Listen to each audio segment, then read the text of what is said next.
Karena paciente, gue udah punya produknya out of office. Ini adalah pen yang sering dipakai yang gue lihat di video-video toyin yang kayak srot. Permasalahan dengan kontur yang gue punya itu warnanya walaupun dia grey di pen, tapi pas dipakai lah kan jadi warm. Sebenarnya warnanya nggak terlalu ashy ya, agak kayak coklat kekuningan. Sebelumnya udah gue cobain di blendnya sebenarnya easy peasy dan warnanya tetap keluar. Maksudnya kan natural.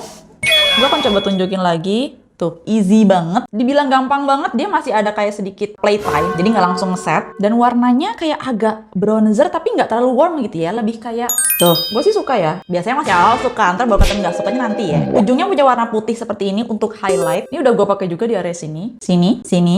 Gue akan tunjukin lagi cara gue pakai. Dibikin kayak highlight, corner. Ini poteh teh, dome brush.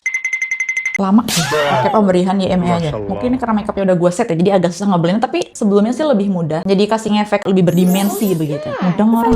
Kalau nggak tahan apa sih